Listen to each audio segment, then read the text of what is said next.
وہ منظر جذباتی سا تھا جب مجاہدین جو اپنی جگہ سے آگے چلے گئے تھے واپس آئے۔ ان کی عورتیں ان کی طرف دوڑ پڑیں۔ وہ اپنے خاوندوں کو پکار رہی تھیں۔ انہوں نے اپنے مردوں کو گلے لگا لیا اور جو زخمی تھے ان کی باقاعدہ مرہم پٹی کرنے سے پہلے اپنی اوڑھنیاں پھاڑ پھاڑ کر ان کے زخم صاف کیے اور ان پر اوڑھنیوں کی پٹیاں باندھ دیں۔ عورتیں پانی کے مشکیزیں اٹھائے میدان جنگ میں پھیل گئیں۔ وہ ان زخمیوں کو ڈھونڈتی پھرتی تھیں جو اپنے سہارے اٹھ کر چلنے کے قابل نہیں تھے۔ عورتوں کے انداز میں والہانہ پن اور دیوانگی سی تھی۔ وہ شدید زخمی ہونے والوں کو پانی پلاتیں، ان کے زخموں پر اپنے کپڑے پھاڑ کر پٹیاں باندھتیں اور انہیں اٹھا کر اپنے سہارے پیچھے لا رہی تھیں۔ شام گہری ہو گئی تو میدان جنگ میں مشعلیں نظر آنے لگیں۔ عورتوں کے ساتھ مجاہدین بھی اپنے شدید زخمی اور شہید ساتھیوں کو ڈھونڈ رہے تھے۔ ان کے حوصلے بلند تھے، انہوں نے بڑا ہی شدید حملہ بیکار کر دیا تھا۔ میدان جنگ میں رومیوں کی لاشیں دیکھ کر ان کے حوصلے اور جذبے کو مزید تقویت ملی۔ مسلمانوں کے مقابلے میں رومیوں کا نقصان بہت زیادہ تھا۔ بہت سے رومی ایک گروہ یا جیش کی صورت میں مشعلیں اٹھائے آگے آئے۔ وہ اپنے زخمیوں کو اور اپنے اپنے ساتھیوں کی لاشوں کو اٹھانے آئے تھے۔ وہ ایسی ترتیب اور ایسے انداز سے چلے آ رہے تھے جیسے حملہ کرنے آ رہے ہوں۔ مسلمان جو اپنے زخمیوں کو اٹھا رہے تھے تلواریں نکال کر ان پر ٹوٹ پڑے۔ اچھا خاصا معرکہ ہوا۔ ہم اپنے زخمیوں کو اٹھانے آئے ہیں، رومیوں کی طرف سے آواز بلند ہوئی۔ تم زخمی ہو کر ہی اپنے زخمیوں کو اٹھا سکو گے، مجاہدین کی طرف سے جواب گرجا۔ دو تین جگہوں پر اسی طرح کی جھڑپیں ہوئیں اور رات گزرتی رہی۔ اس وقت رومی سالار اعلیٰ ماہان نے سالاروں کو اپنے سامنے بٹھا رکھا تھا۔ اپنے آپ کو دھوکے میں نہ رکھو، وہ کہہ رہا تھا۔ ہم اپنے حملے میں پوری طرح ناکام ہوئے ہیں۔ کیا کوئی بتا سکتا ہے کہ اس کی وجہ کیا ہے؟ میرا خیال ہے کہ ہمارے سپاہیوں نے اپنے اوپر مسلمانوں کا خوف طاری کر رکھا ہے، ایک سالار نے کہا۔ نہیں، ماہان نے کہا، ہماری صفوں میں اتحاد نہیں، مسلمان ایک ہیں۔ وہ بھی مختلف قبیلوں کے ہیں لیکن وہ سب اپنے آپ کو مسلمان سمجھتے ہیں۔ انہوں نے اپنے آپ کو اسلام کے رشتے کا پابند کر لیا ہے۔ اس عقیدے نے انہیں یکجان کر دیا ہے۔ ہم میں یہ اتحاد نہیں، کئی ایک علاقوں اور کئی ایک قبیلوں کے لوگ ہمارے ساتھ آ ملے ہیں، لیکن ہمارے درمیان کوئی ایسا رشتہ نہیں جو ہم سب کو متحد کر سکے۔ ایک رات میں اتحاد پیدا نہیں کیا جا سکتا سالار اعلیٰ، ایک پرانے سالار نے کہا۔ ہمارے درمیان اتحاد نہ ہونے کا یہ مطلب تو نہیں کہ ہم ایک دوسرے کو پسند نہیں کرتے۔ ہمیں انہی حالات میں لڑنا ہے۔ میں مایوس نہیں، ہمیں کوئی طریقہ اختیار کرنا پڑے گا۔ کل صبح ہی اس وقت مسلمانوں پر حملہ کریں گے جب وہ حملہ روکنے کے لیے تیار نہیں ہوں گے، اور یہ ان کی عبادت کا وقت ہوگا۔ تقریباً ان تمام مورخوں نے جنہوں نے جنگ یرموک کو تفصیل سے بیان کیا ہے، ماہان کا اگلی صبح کے حملے کا پلان اس طرح لکھا ہے کہ مسلمانوں کے قلب پر حملہ کیا جائے گا جو دھوکہ ہوگا۔ اس کا مقصد یہ ہوگا کہ قلب یعنی مسلمانوں کے درمیانی دستوں کو، جن میں مرکزی کمان بھی تھی، لڑائی میں الجھا کر یہیں روک کر رکھا جائے گا۔ اس سے فائدہ یہ اٹھایا جائے گا کہ مسلمانوں کا مرکز اپنے دائیں بائیں کی طرف توجہ نہ دے سکے۔ ماہان کے پلان کے مطابق اصل حملہ مسلمانوں کے پہلوؤں پر کرنا تھا، جس کا مقصد یہ تھا کہ پہلوؤں کے دستوں کو بکھیر کر ختم کیا جائے، اور اگر مسلمان مقابلے میں جم جائیں تو ان پر ایسا دباؤ ڈالا جائے کہ وہ اپنے قلب کی طرف اکٹھے ہو جائیں۔ اس صورت میں ان پر پہلوؤں اور عقب سے حملہ کیا جائے۔ پلان بڑا خطرناک تھا۔ رومیوں کی نفری اتنی زیادہ تھی کہ اس کے بلبوتے پر اپنے پلان کو کامیاب کر سکتے تھے۔ جاؤ اور اپنے دستوں کو صبح کے حملے کے لیے تیار کرو، ماہان نے کہا، لیکن تیاری ایسی خاموشی سے ہو کہ پتہ نہ چلے۔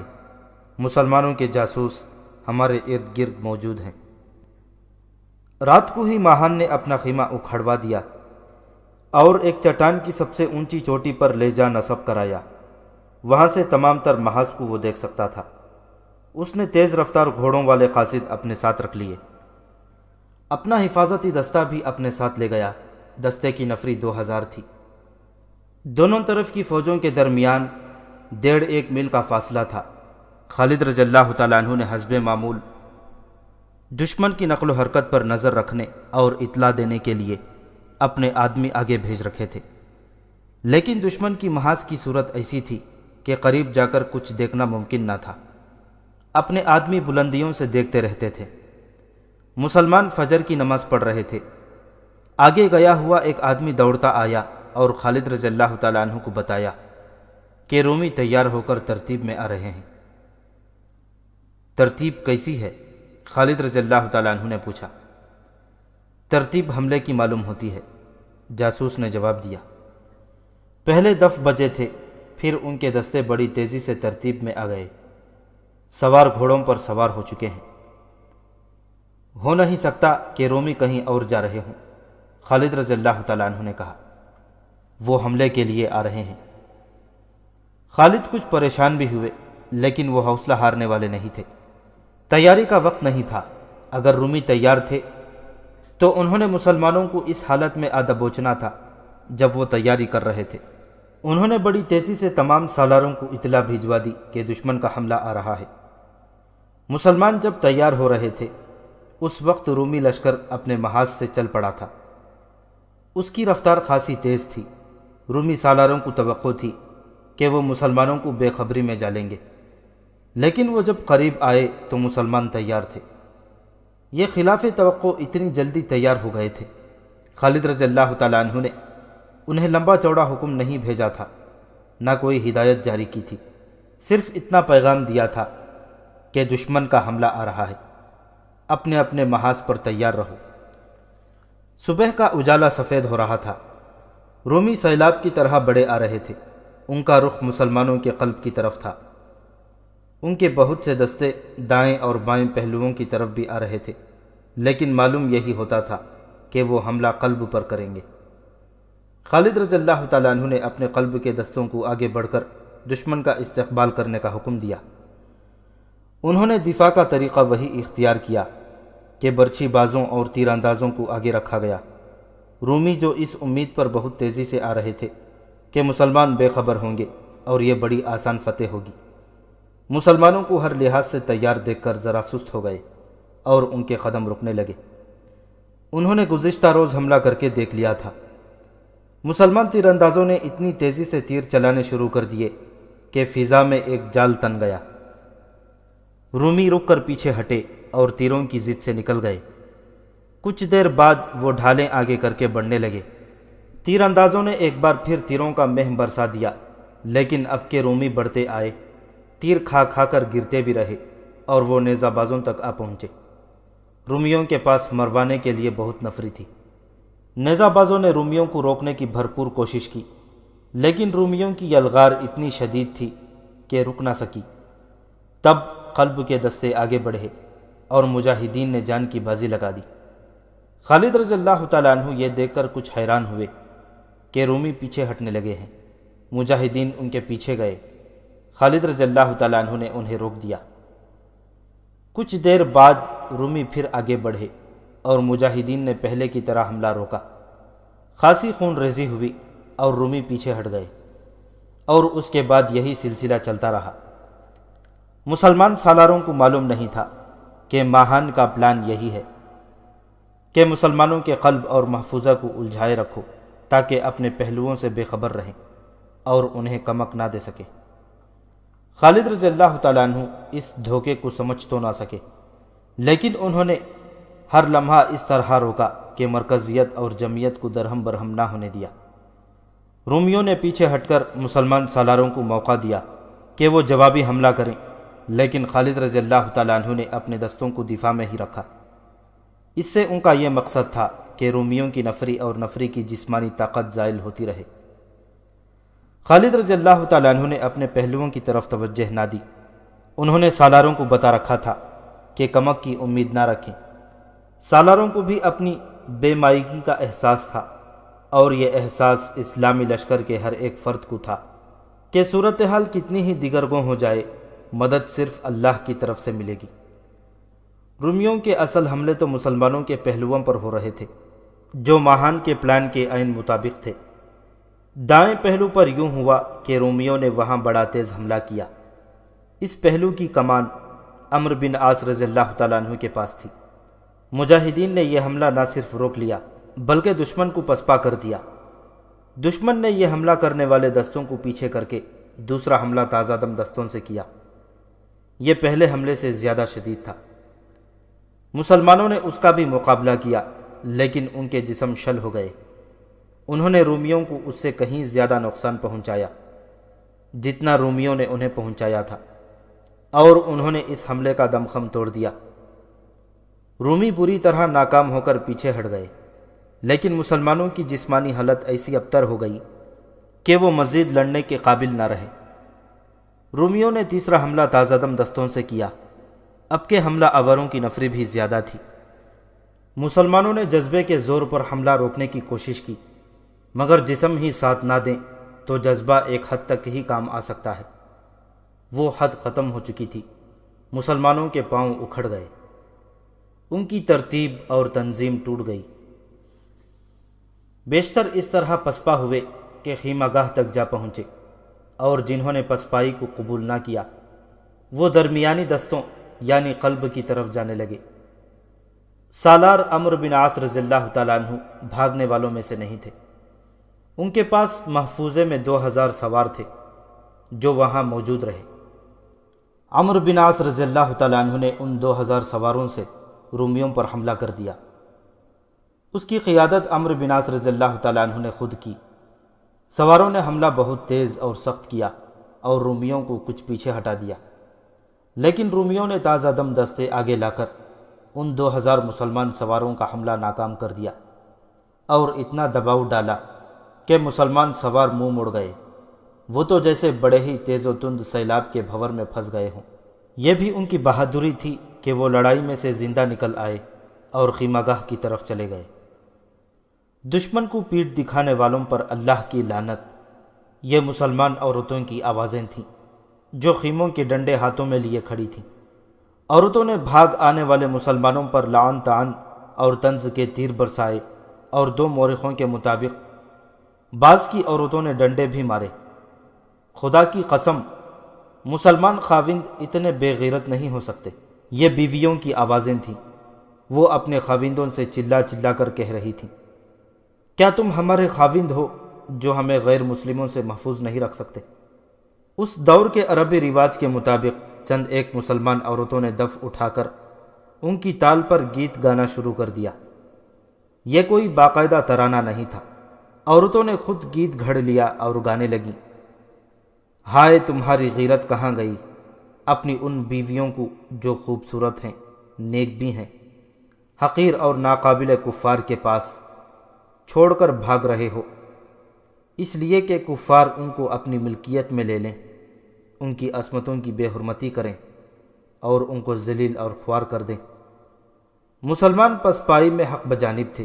اتنی زیادہ نفری کے حملے کو روکنا ان کے لیے زیادہ دیر تک ممکن نہیں تھا، لیکن ابو عبیدہ رضی اللہ تعالیٰ عنہ نے اس لیے عورتوں سے کہا تھا کہ وہ بھاگ آنے والوں کو ڈنڈے اور پتھر ماریں کہ وہ تاریخ اسلام کو پسپائی سے پاس رکھنا چاہتے تھے۔ ان کا مقصد پورا ہو گیا۔ بھاگ آنے والوں کو عورتوں نے نیا حوصلہ دیا، ان کا خون کھول اٹھا اور وہ واپس چلے گئے۔ عمرو بن عاص رضی اللہ تعالیٰ عنہ نے انہیں جلدی جلدی منظم کیا اور رومیوں پر جوابی حملے کی تیاری کرنے لگے۔ بائیں پہلو کے سالار یزید بن ابی سفیان رضی اللہ تعالیٰ عنہ تھے۔ ان کے والد ابو سفیان رضی اللہ تعالیٰ عنہ ان کے ماتحت لڑ رہے تھے۔ اس پہلو پر بھی رومیوں نے حملہ کیا تھا جو مسلمانوں نے روک کر پسپا کر دیا تھا۔ دوسرا حملہ جس رومی دستے نے کیا وہ زنجیروں میں بندھا ہوا تھا۔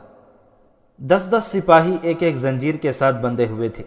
زنجیریں اتنی لمبی تھیں کہ سپاہی آسانی سے لڑ سکتے تھے۔ چونکہ اس دستے کے سپاہی زنجیروں کے ذریعے ایک دوسرے سے منسلک تھے، اس لیے ان کے حملے کی رفتار تیز نہیں تھی۔ مجاہدین نے پہلا حملہ بڑی جان فشانی سے روکا تھا اور رومیوں کو پسپا کرنے کے لیے انہیں چند گھنٹے لڑنا پڑا۔ اس کے بعد فوراً تازہ دم دستوں کا حملہ روکنا ان کے لیے محال ہو گیا۔ حملہ آوروں کی نفری 3 گنا سے بھی کچھ زیادہ تھی۔ چنانچہ مسلمانوں کے جسموں نے ان کے جذبوں کا ساتھ نہ دیا اور ان کے پاؤں اکھڑ گئے اور وہ پسپا ہونے لگے۔ ان عورتوں کے خیمے ان کے پیچھے محفوظ فاصلے پر تھے۔ بھاگنے والوں میں سے ان کے سالار کے والد ابو سفیان رضی اللہ تعالیٰ عنہ بھی تھے۔ وہ کوئی معمولی شخص نہیں تھے، قبیلے کے سرداروں میں سے تھے۔ قبول اسلام سے پہلے انہوں نے مسلمانوں سے کئی لڑائیاں لڑی تھیں اور مسلمانوں کی تباہی اور بربادی میں پیش پیش رہتے تھے۔ قبول اسلام کے بعد بھی وہ اپنے بدلے ہوئے کردار میں اہم حیثیت کے مالک رہے، لیکن رومیوں کے سیلاب کے آگے ٹھہر نہ سکے اور عورتوں کے قیام کی طرف بھاگ آئے۔ وہاں بھی عورتوں نے بھاگ آنے والوں کا استقبال ڈنڈوں سے کیا۔ ان میں ابو سفیان رضی اللہ تعالیٰ عنہ کی بیوی ہند بھی تھیں۔ وہ ان کی طرف دوڑی آئیں اور ڈنڈا آگے کر کے انہیں روک لیا۔ اے ابن حرب، ہند نے ابو سفیان سے کہا، تو کدھر بھاگا آ رہا ہے؟ انہوں نے ابو سفیان کے گھوڑے کے سر پر ڈنڈا مارا اور کہا، یہاں سے لوٹ جا اور ایسی بہادری سے لڑ کہ اسلام قبول کرنے سے پہلے تو نے رسول اللہ صلی اللہ علیہ وسلم کے خلاف جو کارروائیاں کی تھیں اللہ وہ بخش دے۔ ابو سفیان رضی اللہ تعالیٰ عنہ اپنی بیوی کو جانتے تھے، وہ بڑی زبردست خاتون تھیں۔ ابو سفیان رضی اللہ تعالیٰ عنہ نے انہیں اتنا کہنے کی بھی جرأت نہ کی کہ وہ بھاگ آنے پر مجبور تھے۔ وہ جانتے تھے کہ ہند کے سامنے بولے اور کچھ دیر رکے رہے تو ہند ڈنڈوں سے مار مار کر انہیں بے ہوش کر دیں گی۔ دوسری عورتوں نے یہاں بھی وہی منظر بنا دیا جو دائیں پہلو کے مجاہدین کی عورتوں نے بنا دیا تھا۔ بیویوں نے اپنے خاوندوں کو شرمسار کیا اور انہیں ایسا جوش دلایا کہ وہ سب واپس چلے گئے۔ مورخوں نے لکھا ہے کہ عورتیں اپنے مردوں کے ساتھ میدان جنگ تک چلی گئیں۔ ان میں ایک عورت کچھ زیادہ ہی آگے چلی گئی۔ ایک رومی سپاہی اس کے سامنے آ گیا۔ وہ اسے ایک عورت ہی سمجھ رہا تھا، لیکن اس عورت نے تلوار نکال لی اور رومی کو مار ڈالا۔ سالار یزید بن ابی سفیان ایک جگہ پریشانی کے عالم میں اپنے بکھرے ہوئے مجاہدین کو ڈھونڈتے نظر آئے۔ انہوں نے دیکھا کہ بھاگ جانے والے واپس آ گئے ہیں، تو ان کے چہروں پر رونق واپس آ گئی۔ رومی پیچھے ہٹ گئے تھے۔ یزید نے اپنے دستوں کو بڑی تیزی سے منظم کر لیا اور جوابی حملے کا حکم دے دیا۔ ہند نے بہت سی بلند آواز میں وہی گیت گانا شروع کر دیا جو انہوں نے احد کی لڑائی میں اپنے قبیلے کو گرمانے کے لیے گایا تھا۔ اس وقت ہند مسلمان نہیں تھی۔ ان کے گیت کے بعض الفاظ غیر شائستہ تھے۔ گیت کا لب لباب یہ تھا کہ ہم تمہارے لیے راحت اور لطف کا ذریعہ بنتی ہیں۔ اگر تم نے دشمن کو شکست دی تو ہم تمہیں گلے لگا لیں گی، اور اگر تم پیچھے ہٹ آئے تو ہم تم سے جدا ہو جائیں گی۔ جنگ یرموک میں بھی ہند نے وہی گیت گایا۔ خالد رضی اللہ تعالیٰ عنہ کی نظر پورے محاذ پر تھی۔ انہیں معلوم تھا کہ دائیں اور بائیں پہلوؤں پر کیا ہو رہا ہے۔ انہیں احساس تھا کہ پہلوؤں کو مدد کی ضرورت ہے، لیکن خالد رضی اللہ تعالیٰ عنہ نے مدد کو انتہائی مخدوش صورتحال میں استعمال کرنے کی سوچ رکھی تھی۔ انہیں خبریں مل گئی تھیں کہ دایاں پہلو پسپا ہو گیا ہے اور بایاں پہلو بھی بکھر کر پیچھے ہٹ گیا ہے۔ خالد رضی اللہ تعالیٰ عنہ نے دونوں پہلوؤں کے سالاروں کو پیغام بھیجا تھا کہ وہ جوابی حملہ کریں، نفری کتنی ہی تھوڑی کیوں نہ ہو۔ آخر انہیں اطلاع ملی کہ دائیں پہلو کے سالار نے جوابی حملہ کر دیا ہے۔ خالد رضی اللہ تعالیٰ عنہ نے محفوظہ کے سوار دستے کے ساتھ متحرک سوار دستے کے کچھ حصے کو اس حکم کے ساتھ ادھر بھیج دیا کہ وہ دائیں پہلو پر رومیوں پر دوسری طرف سے حملہ کریں۔ اس وقت دائیں پہلو سے عمرو بن العاص رضی اللہ تعالیٰ عنہ نے جوابی حملہ کیا تھا۔ یہ تھکے ہوئے مجاہدین کا حملہ تھا جو نئے جوش اور ولولے سے کیا گیا تھا، لیکن نفری بہت کم تھی، پھر بھی حملہ کر دیا گیا۔ اب زندہ نہ جائیں، یہ رومیوں کی للکار تھی، اب بھاگ کر نہ جائیں۔ رومی نفری کی افراد پر ایسا دعویٰ کر سکتے تھے کہ وہ مسلمانوں کی اس قلیل نفری کو زندہ نہیں جانے دیں گے، لیکن اچانک ان کے پہلو پر بڑا تیز حملہ ہو گیا۔ حملہ آور گھوڑ سوار تھے، وہ نعرے لگاتے اور گرجتے آئے تھے۔ ابن عاص سوار دستوں کا سالار للکار رہا تھا، ہم آ گئے ہیں، حوصلہ قائم رکھو۔ عمرو بن عاص رضی اللہ تعالیٰ عنہ کے تھکے ہارے مجاہدین کے حوصلوں میں بھی اور جسموں میں بھی جان پڑ گئی، اور اس کے ساتھ ہی رومیوں کے حوصلوں سے جان نکل گئی۔ وہ اب دو طرفہ حملوں کی لپیٹ میں آ گئے تھے۔ وہ بوکھلا گئے۔ مسلمان سوار تازہ دم تھے۔ ان کے علاوہ وہ اپنے ساتھیوں کی بری حالت دیکھ کر اور زیادہ جوش میں آ گئے تھے۔ یہ انتقام کا قہر تھا۔ اگر دونوں طرف نفری برابر ہوتی یا دشمن کی نفری ذرا زیادہ ہی ہوتی تو دشمن کا بے تحاشا نقصان ہوتا اور وہ میدان چھوڑ جاتا، لیکن نفری کے معاملے میں رومی سیلابی دریا تھے۔ مسلمانوں کے حملے کا ان پر یہ اثر پڑا کہ وہ اپنی بہت سی لاشیں اور بے شمار زخمی چھوڑ کر پیچھے ہٹ گئے، لیکن بھاگے نہیں بلکہ منظم طریقے سے اپنے محاذ تک واپس چلے گئے۔ ادھر مرکز یعنی قلب میں کیفیت یہ تھی کہ خالد رضی اللہ تعالیٰ عنہ دشمن کی چال سمجھ چکے تھے۔ رومی ابھی تک مسلمانوں کے قلب کے سامنے موجود تھے۔ وہ ہلکا سا حملہ کر کے پیچھے ہٹ جاتے تھے۔ خالد رضی اللہ تعالیٰ عنہ جان گئے کہ دشمن انہیں مصروف رکھنا چاہتا ہے تاکہ وہ اپنے پہلوؤں کی طرف توجہ نہ دے سکیں۔ خالد رضی اللہ تعالیٰ عنہ کو دائیں بائیں پہلوؤں کی اطلاع ملی تو انہوں نے ماہان کا پلان بیکار کرنے کا طریقہ سوچ لیا۔ پہلے تو انہوں نے دائیں پہلو کو مدد بھیجی، پھر بائیں پہلو کی طرف توجہ دی جہاں کے سالار یزید بن ابو سفیان تھے۔ ابن ازور خالد رضی اللہ تعالیٰ عنہ نے اپنے متحرک سوار دستے کے سالار زرار بن ازور رضی اللہ تعالیٰ عنہ کو بلا کر کہا، کیا تو دیکھ رہا ہے کہ دشمن ہمارے بازوؤں پر غالب آ گیا ہے؟ دیکھ رہا ہوں ابن ولید، زرار رضی اللہ تعالیٰ عنہ نے کہا، میں تیرے حکم کا منتظر ہوں۔ کیا تو دیکھ نہیں رہا کہ میرا گھوڑا کس بے چینی سے کھر مار رہا ہے؟ بائیں پہلو پر جلد جا ابن ازور، خالد رضی اللہ تعالیٰ عنہ نے کہا۔ سوار دستہ اپنے ساتھ لے اور یزید کی مدد کو اس طرح پہنچ کہ جن رومیوں کے ساتھ وہ الجھا ہوا ہے ان پر پہلو سے حملہ کر دے۔ کس حال میں ہے یزید؟ زرار رضی اللہ تعالیٰ عنہ نے پوچھا۔ حال جو مجھے بتایا گیا ہے وہ میں کیسے بیان کروں؟ ابو سفیان جو کبھی ہمارے قبیلے قریش کی آنکھ کا تارا تھا وہ بھی میدان چھوڑ گیا ہے۔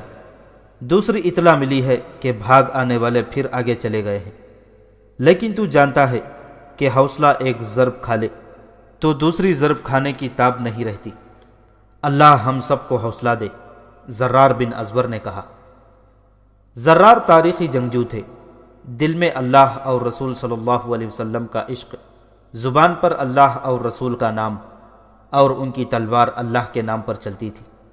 وہ تو اپنی جان سے لا تعلق ہو چکے تھے۔ خالد کا حکم ملتے ہی انہوں نے اپنے سوار دستے کو ساتھ لیا اور یہ دستہ اپنی ہی اڑائی ہوئی گرد میں غائب ہو گیا۔ وقت بعد دوپہر کا تھا۔ گرمی جھلسا رہی تھی، گھوڑے پسینے میں نہا رہے تھے۔ پیاس سے مجاہدین کے منہ کھل گئے تھے اور ان کی روحیں پانی کی نہیں دشمن کے خون کی پیاسی تھیں۔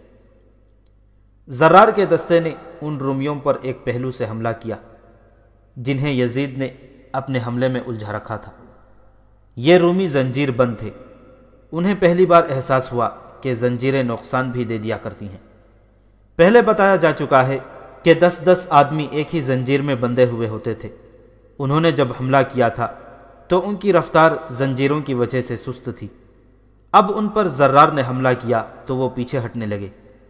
مسلمانوں کی تلواروں اور برچھیوں سے بچنے کے لیے انہیں تیزی سے پیچھے ہٹ جانا چاہیے تھا، لیکن زنجیریں انہیں تیزی سے پیچھے ہٹنے نہیں دے رہی تھیں۔ زرار کے سواروں کا حملہ بڑا ہی تیز اور زوردار تھا۔ زرار بڑے ذہین سالار تھے اور ان کے ساتھ ہی وہ اپنے ہی طریقے اور جوش سے لڑنے والے سپاہی بھی تھے۔ ان کی دلیری کا یہ عالم تھا کہ دشمن کی صفوں میں گھس جایا کرتے تھے۔ یہاں بھی انہوں نے ایسی ہی دلیری کا مظاہرہ کیا۔ وہ رومیوں کے سالار کو ڈھونڈ رہے تھے۔ انہیں وہ سالار نظر آ گیا۔ وہ دیرجان تھا۔ اس کے ارد گرد اس کے محافظ سوار کھڑے تھے اور وہاں رومی پرچم بھی تھا۔ زرار اگر اسے للکارتے تو پہلے انہیں اس کے محافظوں کا مقابلہ کرنا پڑتا جو اکیلے آدمی کے بس میں نہیں تھا۔ زرار محافظوں کو نظر انداز کر کے ان کے حصار میں چلے گئے اور تلوار کا ایسا وار کیا کہ دیرجان کی گردن تقریباً آدھی کٹ گئی۔ پیشتر اس کے کہ دیرجان کے محافظ زرار کو گھیر لیتے زرار وہاں سے غائب ہو گئے تھے۔ محافظوں میں ہڑبونگ مچ گئی، ان کا سالار گھوڑے سے لڑک گیا۔ دو محافظوں نے اسے تھام لیا اور گھوڑے سے گرنے نہ دیا، لیکن اس کی زندگی ختم ہو چکی تھی، اسے اب مرنا تھا۔ وہ ذبح ہونے والے بکرے کی طرح تڑپ رہا تھا۔ اسے پیچھے لے جانے لگے تو وہ دم توڑ گیا۔ ادھر زرار ایک قہر کی طرح رومیوں پر برس رہے تھے، ادھر خالد نے اسی پہلو کے اس مقام پر حملہ کر دیا جہاں رومیوں کا سالار گریگری تھا۔ زرار اور خالد کے حملوں نے رومیوں کا زور توڑ دیا۔ زیادہ نقصان ان رومی سپاہیوں کا ہوا جو زنجیروں سے ایک دوسرے کے ساتھ بندھے ہوئے تھے، وہ تیزی سے پیچھے نہیں ہٹ سکتے تھے۔ اس جوابی حملے کا یہ اثر ہوا کہ رومی پیچھے ہٹ گئے، لیکن یہ پسپائی نہیں تھی، وہ محاذ یا خیمگاہ تک چلے گئے۔ ان کا نقصان بہت ہوا تھا، لیکن ان کے پاس نفری کی کمی نہیں تھی۔ مسلمان فوج پر یہ اثر ہوا کہ ان کا حوصلہ اور لڑنے کا جذبہ بحال ہو گیا، اور ان میں یہ احساس پیدا ہو گیا کہ اتنے بڑے لشکر کو پیچھے ہٹایا جا سکتا ہے تو اسے شکست بھی دی جا سکتی ہے۔ اس روز مزید لڑائی نہیں ہو سکتی تھی کیونکہ سورج غروب ہو رہا تھا۔ وہ رات بیداری کی رات تھی۔ مسلمان عورتیں آگے جا کر لڑنے کے لیے بےتاب ہوئی جا رہی تھیں، لیکن ان کے لیے دوسرے کام بھی تھے جن میں فوج کے لیے پانی فراہم کرنا اور کھانا پکانا تھا، اور اس سے زیادہ اہم کام زخمیوں کی مرہم پٹی تھی۔ عورتیں زخمیوں کے زخم صاف کرتیں اور ان پر پٹیاں باندھتی تھیں۔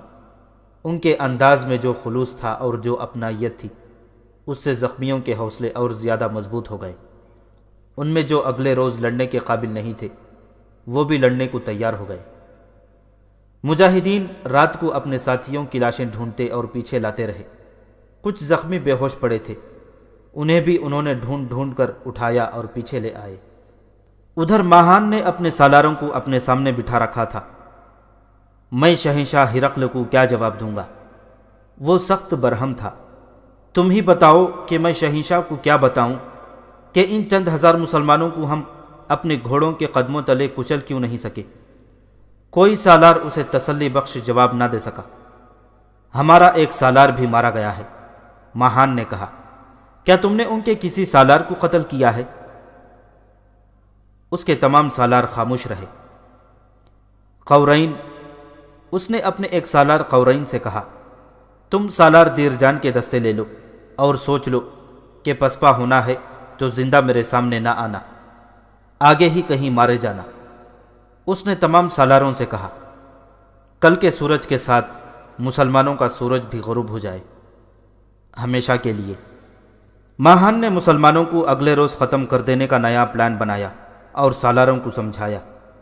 اپنے مرے ہوئے سالار دیرجان کی جگہ اس نے قورین کو اس کے دستوں کا سالار مقرر کیا۔ مسلمان سالاروں نے بھی رات جاگتے گزار دی، زخمیوں کی عیادت کی اور مجاہدین کا حوصلہ بڑھایا۔ اگلے روز کی لڑائی پہلے سے کہیں زیادہ شدید اور خون ریز تھی۔ مسلمانوں کے دائیں پہلوں پر سالار عمرو بن عاص رضی اللہ تعالیٰ عنہ کے دستے تھے اور ان کے ساتھ ہی سالار شرجیل بن حسنہ کے دستے تھے۔ رومیوں نے اس جگہ حملہ کیا جہاں ان دونوں کے دستے آپس میں ملتے تھے۔ دونوں سالاروں نے مل کر رومیوں کا یہ حملہ بے جگری سے لڑ کر پسپا کر دیا۔ رومیوں نے اپنا پہلے والا طریقہ اختیار کیا، انہوں نے دوسرا حملہ تازہ دم دستوں سے کیا۔ اس طرح وہ بار بار تازہ دم دستے آگے لاتے رہے اور مسلمان ہر حملہ روکتے رہے۔ انہوں نے اپنی تنظیم اور ترتیب برقرار رکھی، مگر جسمانی طاقت جواب دینے لگی۔ رومیوں کی کوشش یہی تھی کہ مسلمانوں کو اتنا تھکا دیا جائے کہ حملہ روکنے کے قابل نہ رہیں۔ دوپہر کے وقت جب گرمی انتہا کو پہنچ گئی تو رومیوں نے زیادہ نفری سے بڑا ہی سخت حملہ کیا۔ اس کے آگے پوری کوشش کے باوجود مسلمان جم نہ سکے۔ عمرو بن عاص رضی اللہ تعالیٰ عنہ کا پورا اور شرجیل رضی اللہ تعالیٰ عنہ کا تقریباً نصف دستہ پسپا ہو گیا۔ اس روز بھی ایسے ہی ہوا جیسے گزشتہ روز ہوا تھا۔ بھاگنے والوں کو عورتوں نے روک لیا، انہیں ڈنڈے بھی دکھائے، تانے بھی دیے، غیرت کو جوش بھی دلایا اور ان کا حوصلہ بھی بڑھایا۔ کسی مورخ نے ایک تحریر لکھی ہے کہ ایک مجاہد بھاگ کر پیچھے آیا اور عورتوں کے قریب آ کر گر پڑا۔ اس کی سانسیں پھولی ہوئی تھیں، منہ کھل گیا تھا۔ ایک عورت دوڑتی اس تک پہنچی اور اس کے پاس بیٹھ گئی۔ کیا تو زخمی ہے؟ عورت نے پوچھا۔ وہ بول نہیں سکتا تھا۔ اس نے سر ہلا کر بتایا کہ وہ زخمی نہیں۔ پھر تو بھاگ کر کیوں آیا ہے؟ عورت نے پوچھا۔ کیا تیرے پاس تلوار نہیں تھی؟ مجاہد نے نیام سے تلوار نکالی جس پر نوک سے دستے تک خون جمع ہوا تھا۔ کیا تیرے پاس دل نہ تھا کہ تو بھاگ آیا ہے؟ عورت نے پوچھا۔ مجاہد نے اکھڑی ہوئی سانس کو سنبھالنے کی کوشش کی مگر ناکام رہا اور بول نہ سکا۔ کیا تیری بیوی یہاں ہے؟ اس نے نفی میں سر ہلایا۔ بہن؟ ماں؟ کوئی نہیں، اس نے بڑی مشکل سے کہا۔ کیا یہ عورتیں تمہاری مائیں اور بہنیں نہیں؟ کیا تو برداشت کر لے گا کہ ان کو کفار اٹھا کر لے جائیں؟ نہیں، مجاہد نے جاندار آواز میں کہا۔ کیا تو اللہ کی راہ میں اپنی جان قربان نہیں کرے گا؟ ضرور کروں گا۔ پھر یہاں کیوں آ گرا ہے؟ تھک کر چور ہو گیا ہوں۔ لے میرا ہاتھ پکڑ، میں تجھے اٹھاتی ہوں۔ نہیں اٹھنا تو تلوار مجھے دے دے، تیری جگہ تیری بہن لڑے گی۔ مجاہد اٹھ کھڑا ہوا اور میدان جنگ کی طرف چل پڑا۔ بھائی، عورت نے کہا، اللہ تجھے فاتح واپس لائے۔ مسلمانوں کی پسپائی بزدلی نہیں تھی، وہ تو ہمت سے بڑھ کر لڑے تھے۔ ان کا اتنے بڑے لشکر سے لڑ جانا ہی ایک کارنامہ تھا۔ جہاں تک رومیوں کو شکست دینے کا تعلق تھا، یہ ارادہ ناکام سی خواہش بنتا جا رہا تھا۔ مسلمانوں کا بار بار پسپا ہو جانا کوئی اچھا شگون نہیں تھا، لیکن خالد رضی اللہ تعالیٰ عنہ شکست کو قبول کرنے والے سالار نہیں تھے۔ باقی تمام سالار بھی عزم کے پکے تھے۔ سالار اپنے ان مجاہدین کو جو پیچھے آ گئے تھے اکٹھا کر کے منظم کر رہے تھے۔ خالد بھی پریشانی کے عالم میں بھاگ دوڑ رہے تھے اور قاصدوں کو 11 میل لمبے محاذ پر مختلف سالاروں کو احکام پہنچانے کے لیے دوڑا رہے تھے۔ ایک خاتون ان کا راستہ روک کر کھڑی ہو گئی۔ ابن ولید، خاتون نے کہا، خدا کی قسم، عرب نے تجھ سے بڑھ کر کوئی دلیر اور دانشمند آدمی پیدا نہیں کیا۔ کیا تو میری ایک بات پر غور نہیں کرے گا؟ سالار آگے آگے ہو تو سپاہی اس کے پیچھے جانے لڑا دیتے ہیں۔ سالار شکست کھانے پر اتر آئے تو اس کے سپاہی بہت جلد شکست کھا جاتے ہیں۔ میری بہن، خالد رضی اللہ تعالیٰ عنہ نے کہا، ہمارے لیے دعا کر، تیرے کانوں میں یہ آواز نہیں پڑے گی کہ اسلام کے سالار رومیوں سے شکست کھا گئے ہیں۔ اس خاتون نے کوئی ایسا مشورہ نہیں دیا تھا جو خالد کے لیے نیا ہوتا۔ وہ تو اپنی فوج کے آگے رہنے والے سپہ سالار تھے، لیکن اس خاتون کے جذبے سے خالد متاثر ہوئے۔ خواتین کا جذبہ تو ہر لڑائی میں ایسا ہی ہوتا تھا، لیکن یرموک کی جنگ میں عورتوں کے جذبے کی کیفیت کچھ اور ہی تھی۔ وہ مردوں کے دوش بدوش لڑنے کے لیے بےتاب تھیں۔ یہ حقیقت ہے کہ خواتین نے مجاہدین کے جسموں اور جذبوں میں نئی روح پھونک دی تھی۔ اس کے فوراً بعد خالد رضی اللہ تعالیٰ عنہ نے وہ سوار دستہ ساتھ لیا جو انہوں نے خاص مقصد کے لیے تیار کیا اور اسے گھوم پھر کر لڑنے کی ٹریننگ دی تھی۔ انہوں نے رومیوں کے ایک حصے پر جس کا سالار قناطیر تھا حملہ کر دیا۔ انہوں نے حملہ دائیں پہلو پر کیا تھا۔ خالد رضی اللہ تعالیٰ عنہ کے حکم کے مطابق سالار عمرو بن عاص رضی اللہ تعالیٰ عنہ نے اسی حصے کے بائیں پہلو پر حملہ کیا۔ ان کے ساتھ سالار شرجیل بن حسنہ بھی اپنے دستوں کے ساتھ تھے۔ وہ دستے پیادے تھے۔ رومیوں نے بڑی بے جگری سے یہ دو طرفہ حملہ روکا۔ وہ اگلے دستوں کو پیچھے کر کے تازہ دم دستے آگے لاتے تھے۔ تھکے ماندے مسلمانوں نے جیسے قسم کھا لی تھی کہ پیچھے نہیں ہٹیں گے۔ اس لڑائی میں مسلمانوں نے جانوں کی قربانیاں بے دریغ دیں۔ شہید ہونے والوں کی تعداد کئی سو ہو گئی تھی۔ وہ رومیوں کو شکست تو نہ دے سکے، صرف یہ کامیابی حاصل کی کہ رومیوں کو ان کے محاذ تک پسپا کر دیا، اور اس کے ساتھ ہی اس دن کا سورج میدان جنگ کے خاک و خون میں ڈوب گیا۔ اس روز کی جنگ پہلے سے زیادہ شدید، تیز اور خون ریز تھی۔